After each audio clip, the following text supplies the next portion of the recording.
Hi, and welcome back to this video. My name is Mark Adams, post-production professional, and I'm going to give you some advice in regards to round tripping. Now, round tripping is something you might not have heard before, but it's used in the industry all the time. It's where we take our offline picture lock from Avid, from Premiere, from Final Cut Pro 10, and move that footage into Resolve or another grading system, or Pro Tools or another audio system. Okay, so we can finish. But the round trip part of that is once we've applied our grades, we can then maneuver it back into our original editing application or another and start the online and start some compositing and getting ready for delivery. So in our last session, we prepped our sequence for Resolve. Okay, and if you remember, we had our Resolve session here, and we had on this layer our BitSee guide. We got our BitSee guide here. So all of these clips here match this BitSee guide. Okay, and I've got a split screen going down the middle. Okay, let me just mute that for a second and just roll through. And you can see all of our shots should match. Looking good. Okay. In order for us to complete this round trip, what we need to do is we need to, of course, apply a star, apply a grade. Now, I don't have the time to do that, but I'll globally do one just so this gives you the idea about how to achieve it, okay? I'm just going to jump over to the color page, and we have all of our clips here. Let's just actually step back to the edit page. Remember to turn off your BitSee guide. Don't need that, okay? Once you click that, it won't appear in your color page. And let's zoom back to shot one. So you've got all these shots, look great. Now for this demo, don't have time to grade this. So what I'll do a global grade across the whole thing that looks different enough for you to notice when we move back to Premiere, okay? The way that I'm gonna do that is, we of course have our nodes up here, which allow us to apply grades or color corrections to these clips. Now, if I wanna globally grade the whole thing, plonk an effect on the whole lot, if you go up to clip here, and jump to timeline, and then your option S to create another node, this will apply a color correction or grade to every single clip. I'll give you an example of that now. So if I click on this, you can see this door is looking pretty flat. Okay, let's do something with it. Let's jump over to curves. And actually, before I do that, make sure that you go to video scopes, turn them on. Right. Okay, what I'm going to do is I'm just going to raise this image. Can go quite a lot. We're getting some burnouts here, but this burnout here, this loss of data is coming from here. We could fix that later, but I'm not really concerned as long as we can see these individuals. Let me just drop that back. So is there any true black in screen? These trousers could be black here. These trousers probably are black here, really dark. So I'm going to set it around about there. I'm going to raise some mids here. I'm going to keep this relatively simple. I generally wouldn't combine different effects in the one node. I mean, we can add another node on this. I would probably do that for saturation and contrast, but I'm just actually going to jump over to my color wheels. I'm just going to have a little mess around the contrast. I'm just going to bring up the chrominance, and let's just have a play around with the whites again. Okay, so if we turn on and off, and that's option D, off, on. Of course, you can do it here. Okay, so looking pretty sweet, looking okay. If we jump across to our different shots now, you can see, if I turn this on and off, that same effect has been applied all the way through. Okay, now, of course, you wouldn't grade like this, but this is just going to give you an example of us getting a guide color correction grade on this. Let's make it a little bit more, different so we can see the difference in Premiere.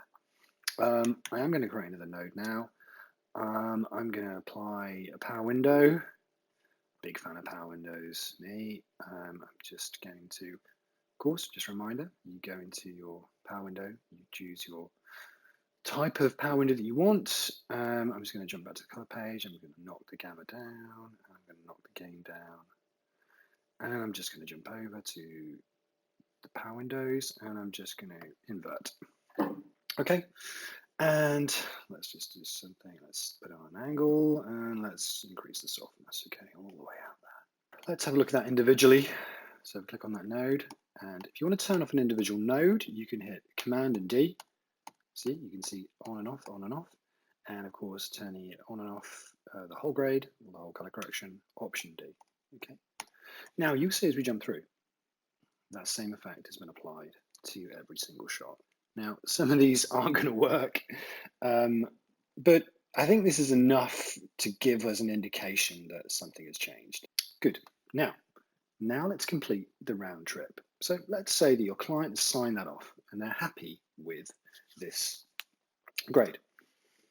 Hard to believe, I know. So what we're going to do is we're going to jump into the render page. I'm just going to move those away from the way. Jump over to the render page, and here are all our clips. And these clips will, of course, have all the data from the color page attached to them. Yep. Now, let's have a look at this render page. This is pretty amazing. I'm a huge fan of this render page. It's so versatile. It allows you to do so much. Let's start at the beginning. We can see that we've got options, top left, we've got some options here. Now, if you just wanted to export a flattened file, you could hit custom and drop down, choose the format and choose the codec type, okay? Spit that out, name the file, done.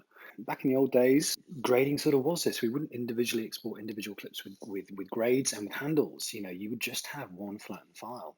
And then the onliner would, if they wanted to change something, they'd add edits into it, do a resize or apply some other effects. But we've got some good versatility now in Resolve and in many other grading applications, actually. We want to spit out the sequence as it was, okay, but just with the grades burnt in. So we can do that by, if we go across, we can go and find our editing application now. Not Final Cut Pro 7. So we've got X in there as well, which is good. We've got Premiere XML, Avid, AF, Pro Tools, okay, all this stuff. Now, we came from Premiere, let's go back to Premiere. Select that, and this sort of solves a lot of issues for us already. What I want to do now is I've chosen the Premiere XML, okay? I want to hit Browse, so I'm going to choose a location. Now, I'm just going to find a location, end of edit. Okay, remember in my end of edit, we had BitSee QuickTime, the AF, and the XML for the grade. All the stuff going to our final post, okay? Going to the vision, going to the audio. So what we're going to do is create a new folder in here, okay? This project is called Sparks. Remember uppercase and underscores. Has this grade been approved? Well, I'm going to say yes, it has. It's been approved. It's been approved by the client, and I'm going to add the date in there as well. Okay. Why is this so important? Well, of course, when you're tracking things back, you know what the project is. You know that your client did a grade approval on it, and you know the date that they did it. It's really important that you do this, because if you walk away from this 2, 3, 4 weeks to a month, you'll come back and you won't know what's going on. Hit create. There we go. Select that file, and that's locked. Now, if we go down in the video options here, well, you actually first, you can see there in the render options, the single clip area has been grayed out. So you can see that it's automatically going to choose individual clips as part of that XML. And it would do the same as well for an AF. Go down to video, we can see that we've got a format. Yes, I want it to be QuickTime, I want it to be ProRes, and I want it to be 422. It's progressive, so I don't want to be ticking the field rendering. There's our resolution, that's absolutely fine. We just drop down to advanced settings. Do make sure when you do this that you at least put 25 frame handles on the export. Why is this important? Why is this 25 frames important? Because when you move into your online edit, your online editor has got this clip and has got 25 frames on the back and on the front to maneuver the shot around. It's just a little bit of leeway, it's quite handy. Audio, you don't have to worry about that. And the file is going to come out as source name. Good. Now, once we've done that, let's go down to this render area here, the timeline. If you hit touch this bar and you go control, right click, and entire timeline, make sure entire timeline is selected. It means that it's going to render out all of these clips, okay? Now, jump over, add to render queue, and you'll see that it will jump over to the render queue. Once the render queue is set, hit start. And you'll see that it will walk through every single shot, and it'll add a 25 frames to the top and 25 frames to the end. Okay, that's done. So what do we do next? Let's now move this into Premiere. So let's just hide that back. We jump over into Premiere, and here we go. This is where we left off. We sent our picture lock to resolve previously. And you can see I had my sequences, and I've got my sequences that I prepped with split. I'm just going to jump into sequences here, and I want to add a new folder. I'm going to call it resolve_grade. Right click and import.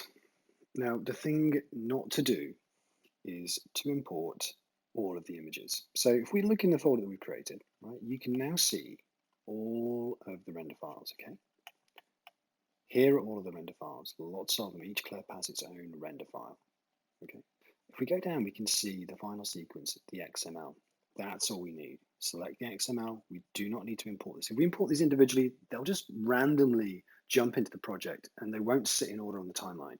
So if we choose the XML, this is the brain of the operation. Click import. And there we go. We can now see all of our clips. Click on it. Looking good. Cool thing about this as well is it'll give us the metadata. So it's all 25 frames. We can roll through, all HD, and we should, if it's not included, let's do that now.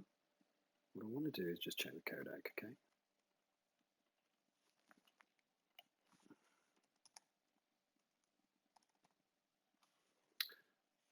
We want to choose video codec, okay? Now we roll through now, when video codec appears. There we go, Apple ProRes 422. Good. Everything's looking good. We need to find the sequence now. Okay, the clips are still no use to me. If I double click on that sequence, here we go. Interestingly, it's actually sent back the BitSee guide. Normally we'd delete that, but that's fine actually. We can actually click on it and we can see the different elements of the grade. And this is where the round trip is completed. So if we just roll this through and just step through, you can see quite clearly the right hand side has the color correction, has the grade. Granted, the grade's a bit crazy because this was just a sweeping color correction across the images just to show you the difference. But this is the way that it would look. You would see a visible difference between each shot. Now, if this BitSee guide didn't come back, let's just delete that for a second. What's really important here is that when your XML files come back in, you need to be able to check that the images that have come back are correct, okay? So what we need to do is, I'm going to put it inside sequences. I'm going to create another folder, and I'm just going to call that BitSee guide. And inside the BitSee guide, we need to import that BitSee guide that we made previously. And let's go to the end of edit folder. There's the BitSee, click on it, import, and there we go. In it comes. We go to the top of the sequence, go to a BitSee guide, and we're going to drop that on the top. You can see the audio is coming across as well. I don't really want that, so I'm just going to knock that off, okay? I just want the vision to come in. We can see that time codes on the BitSee file is there, and it matches to the time code of our sequence.